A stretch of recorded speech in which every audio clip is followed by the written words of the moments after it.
Buen día con todos. Bienvenidos al podcast de Impunity Observer. Ahora estoy aquí como anfitriona del podcast y tenemos una gran invitada que es Claudia Amaya, abogada hondureña, que también está participando en la política actualmente y va a estar de candidata dentro de lo que son las elecciones primarias con el Partido Liberal, actual mayor opositor del partido gobernante. Entonces, Claudia, bienvenida. Quisiera que también nos cuentes un poquito más sobre tu trayectoria y sobre también tu motivación de formar parte de estas listas de candidaturas para la nueva elección presidencial que será ya el próximo año. Buen día, Paz. Un gusto de estar compartiendo con tu audiencia.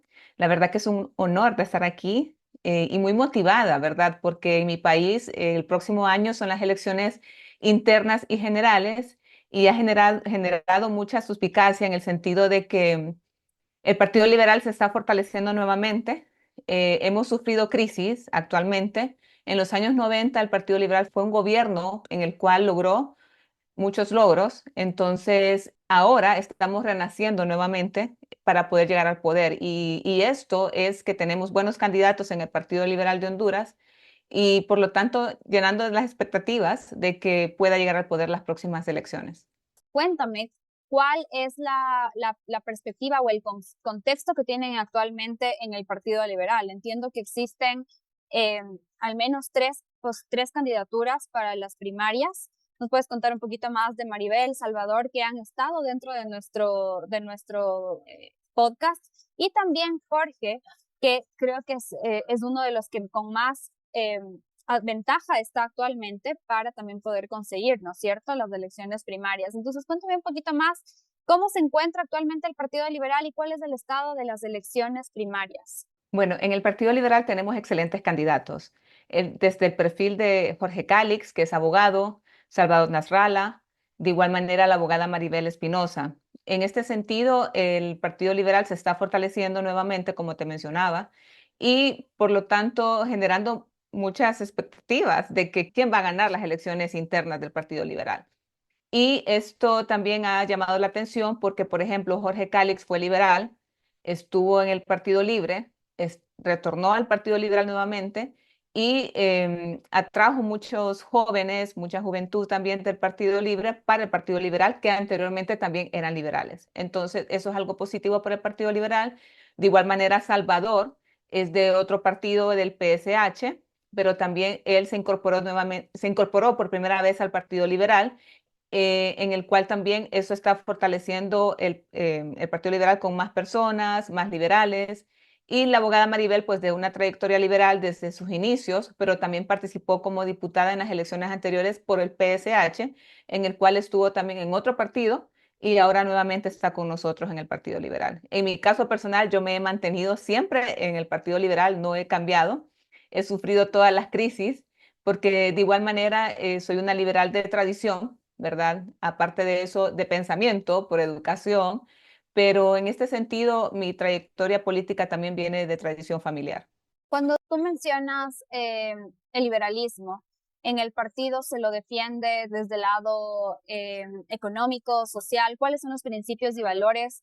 Y más allá de estos tres facciones que tenemos actualmente, más que nada para que se lleve un proceso democrático interno, eh, ¿cuál es el consenso de qué es lo que busca el Partido Liberal si es que llega al poder? ¿Cuáles son esos tres puntos que buscaría poder ejecutar dentro del país? Bueno, el Partido Liberal está fundamentado en sus principios liberales.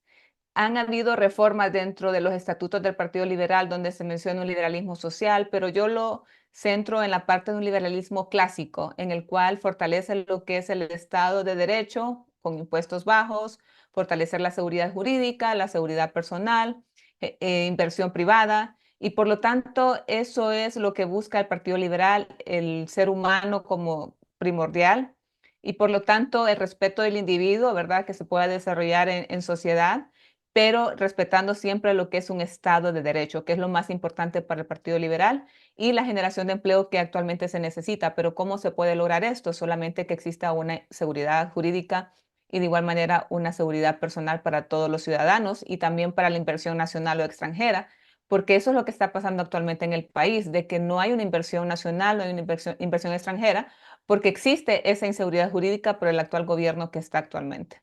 ¿Nos puedes contar también un poquito más sobre cuál es el estado de la situación económica? Nos mencionas que Honduras necesita las plazas económicas y lo hemos visto con la gran cantidad de caravanas y de éxodo que sigue aumentando como en el resto de países de América Latina. Pero ¿cuáles tú crees que son los desafíos más urgentes a atender a partir del nuevo periodo de gobierno?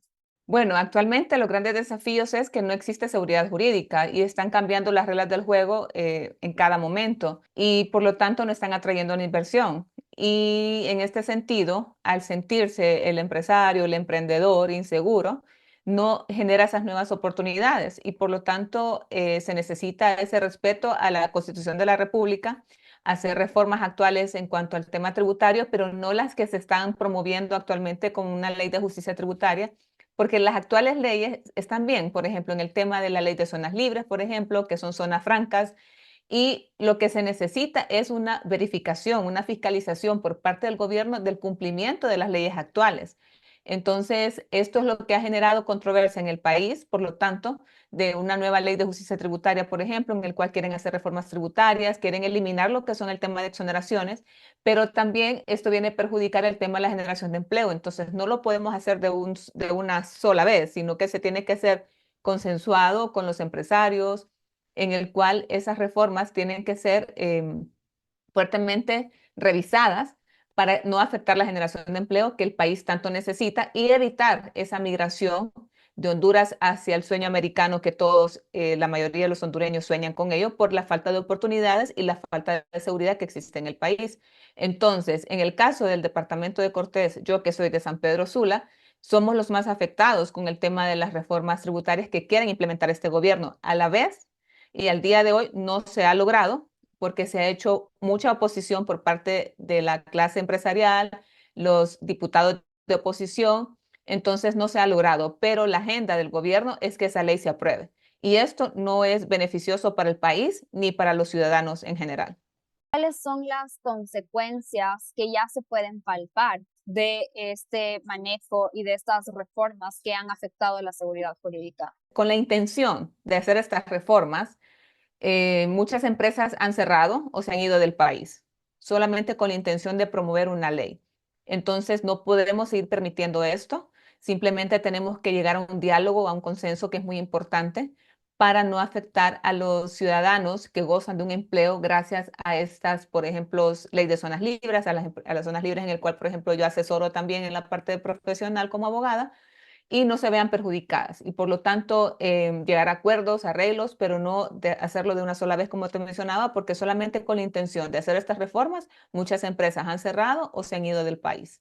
Y ahí va mi segunda pregunta. Si bien mencionas que afortunadamente no se ha logrado pasar todas las reformas esperadas por parte de este gobierno, hemos visto en el caso de otros ejemplos latinoamericanos, incluidos de Ecuador, donde yo vivo, en el que todas estas reformas son fáciles de implementar, especialmente cuando se tiene a todos los poderes de tu lado, especialmente el ejecutivo y el legislativo, pero son muy difíciles de dar vuelta atrás. Entonces, ¿cómo crees que que podría llegar el Partido Liberal después de las elecciones de 2025, si fuesen exitosas, a qué escenario? ¿Cuánto le costaría poder hacer vuelta atrás a estas medidas que ya se han logrado implementar y a qué costo? Bueno, yo esperaría, este gobierno solamente le queda un año, ¿verdad? En un año no creo que puedan lograr estas reformas. El Partido Liberal, si llega al poder, que esperemos que sí sea, es de mucho consenso y diálogo y de un respeto también, como te mencionaba, del Estado de Derecho. Y es un liberalismo en el cual cumple con todo lo que establece la Constitución de la República y también con la intención popular del pueblo. Y por lo tanto, en este sentido, no veo la necesidad de hacer estas reformas de manera general, sino que muy específicas que quizás se tienen que actualizar, ¿verdad? Pero la ley, por ejemplo, del decreto 08/2020, en el cual se establece el tema de la ley de zonas libres, por ejemplo, Solamente quizás hay que hacerles reformas, pero la ley es muy atractiva. Lo que te mencionaba, que sí el Estado debe de hacer una verificación, una fiscalización del cumplimiento de esta ley, que es lo que hace falta actualmente. Entonces, y por eso es responsabilidad del Estado y también de la clase empresarial de no aprovecharse de una ley que atrae beneficios a la clase empresarial y también trae beneficios a la población en la generación de empleo y la generación de divisas también, que es muy importante para el país. Entonces, como te decía, esto es más que todo hacer un diálogo.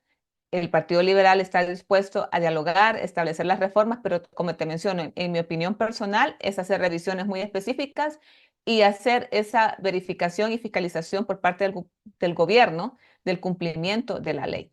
En la actualidad, Honduras se está acercando mucho más a China en la parte comercial y por otro lado hemos visto algo que cubre bastante Impunity Observer, que es el tema de que se han quedado sin efecto las zonas económicas de desarrollo y empleo. ¿Cómo tú ves esto en un escenario quizás un poco más pesimista, en el que este régimen se prolongue? Eh, ¿Cuáles podrían ser las consecuencias? ¿A qué se enfrenta Honduras si se mantendría el partido gobernante en el poder? Bueno, es una tristeza, ¿verdad? Porque esto ahuyenta la inversión y lo que está pasando, por ejemplo, en Próspera y en las otras ciudades de las sedes. Esto es muy triste porque afecta lo que es el tema de la seguridad jurídica. Lo que ha faltado es el diálogo. Han tomado decisiones el gobierno muy directamente y en mi opinión personal se debe de establecer un diálogo para no afectar a las personas que se han beneficiado de estas leyes, en este caso de las sedes, y por lo tanto hacer las revisiones, como te mencionaba, específicas para no afectar el trabajo de las personas, no afectar la inversión. Entonces, el gobierno creo que debe de trabajar en ese tema de establecer un diálogo permanente con los empresarios, con los inversionistas, y es lo que yo haría como una propuesta también por parte del Partido Liberal de que se establezca ese diálogo. Porque no, porque tenemos que pensar en las personas, o sea, tenemos que pensar en ellos, de que actualmente hay muchas personas que se han beneficiado con las sedes y tomar decisiones así bruscamente afecta a la población. En un inicio, personalmente, yo estaba en contra de las sedes, así te lo menciono, pero luego hicieron las reformas pertinentes de la ley y fue más atractiva, ¿verdad? De igual manera, pienso que todavía, a pesar de que la Corte Suprema derogó totalmente lo que es el tema de las sedes, la declaró inconstitucional, pero estamos a tiempo de defender ese tema de las políticas que se establecieron en esa ley para ver qué podemos trabajar y no afectar a esta inversión que ya está establecida en el país y la generación de empleo. Entonces yo creo que se debe establecer, yo le sugiero al gobierno de la República de Honduras que se establezca un diálogo con los inversionistas de las sedes, ¿verdad? Porque ellos lo hacen con una buena intención de generar empleo, generar inversión, prosperidad económica y también la seguridad jurídica y seguridad personal de que existe en esas zonas, en las zonas de desarrollo y empleo. Y bueno, las sedes también buscaban un poco independizar o tener un poco más de autonomía en la parte de gobernanza. Y dentro de ello quisiera preguntarte, ¿cuáles crees que son los defectos que ha tenido este gobierno socialista y bastante de tinte autoritario en la institucionalidad? ¿Cómo se ha visto afectada? ¿Existen casos de corrupción que los hemos sabido? Entonces, ¿cómo ves esta parte más allá de lo económico, la parte institucional y cuál será el legado de este gobierno? Bueno, la institucionalidad del país está débil totalmente y se necesita fortalecer porque hay una concentración de poder en el cual la falta de confianza que existe en estos gobiernos socialistas también, hay un nepotismo que es evidente también, y por lo tanto se necesita fortalecer la institucionalidad. Pero ¿cómo se puede lograr esto? Fortaleciendo el Estado de Derecho, que es lo que te mencionaba. Y es lo que hace falta en el país. Las instituciones son débiles, por eso existe la corrupción, por eso existe la burocracia, por eso existe la impunidad. El derecho a la vida es violentado a cada momento en nuestro país. Los derechos humanos de primera generación no se cumplen realmente y en nuestro país hay agendas de políticas públicas de defender los derechos de tercera o cuarta generación cuando realmente en nuestro país los derechos de primera generación no se defienden, o sea, el derecho a la vida, el derecho a la salud, el derecho a la educación, todavía existe analfabetismo en nuestro país, es increíble y por lo tanto da tristeza En ese sentido, también es un gran reto y desafío que tiene el actual gobierno que vaya a llegar al poder en las próximas elecciones. En el caso, si es el Partido Liberal, tiene claro que debe de fortalecer la institucionalidad para poder lograr ese respeto al Estado de Derecho. Claudia, cuéntanos un poquito más sobre tu trayectoria hacia la candidatura, a qué sector económico representas y también un poquito más de justamente lo que nos mencionabas, San Pedro de Sula, que es en donde tú vives, y obviamente también entiendo que es muy económico y por ende también qué implicaría esto dentro de tu plan de trabajo o propuestas como parte de tu candidatura. Bueno, tengo más de 15 años de experiencia como abogada, me gradué muy joven, la verdad. Represento un sector productivo muy importante del país de generación de divisas. De igual manera, yo nací en La Lima, que es un municipio muy importante también en cuanto a la producción de banano, pero también se vio afectado por los desastres naturales. De igual manera, actualmente vivo en San Pedro Sula, que es un municipio también cerca de La Lima, en el cual San Pedro Sula también es una zona muy productiva, también muy industrial, y por lo tanto también se ha habido afectado también por los desastres naturales. Entonces hay muchos retos y desafíos también en el departamento de Cortés, en San Pedro Sula y en los demás municipios alrededores, en el cual se debe de trabajar en el fortalecimiento de crear esas políticas también públicas en cuanto a los sectores productivos, porque te mencionaba, en el departamento de Cortés se cultiva palma, se cultiva banano, cítricos, ganadería, pero no hay un trabajo específico para fortalecer a estos productores en el sentido de generar un valor agregado, sino que solamente como commodities, materia prima para exportar y listo. Entonces, hay un caso muy particular que, por ejemplo, nuestra materia prima se va a nuestro país vecino, El Salvador, y El Salvador produce jugos, produce aceite ya como producto terminado y regresa a nuestro país con un precio, con un valor agregado y con un precio mayor y que tiene más ganancias que los productores. Entonces, en este sentido, se tiene que trabajar fuertemente en los productores, en otros sectores productivos también, ¿verdad? Para generar ese valor agregado en sus productos, que es muy importante también. Y en el caso de San Pedro Sula, pues representa la capital industrial también, en el cual está la parte textilera, la parte industrial, y es muy próspera, pero sí se necesita trabajar fuertemente en el tema de inseguridad que existe actualmente en la ciudad y en el tema también de seguridad jurídica. Estoy muy motivada, la verdad. Honduras es un país que tiene mucha riqueza natural. Honduras tiene playas, tiene naturaleza, si tú quieres montaña, si tú quieres playa, si tú quieres frío, si quieres calor, tiene todo. Pero lo que hace falta es voluntad política para poder hacer que Honduras prospere, porque tiene agua, nosotros tenemos, pero tenemos que cuidar las fuentes de agua también, que es muy importante. La energía renovable también es un proyecto que se debe de fortalecer porque como región tenemos un problema energético también, pero el actual gobierno no ha podido lograr em, de fortalecer el tema energético y todavía hay problemas. Entonces también es otro reto que se tiene como país, pero Honduras tiene los recursos porque tiene mucho sol, tiene agua.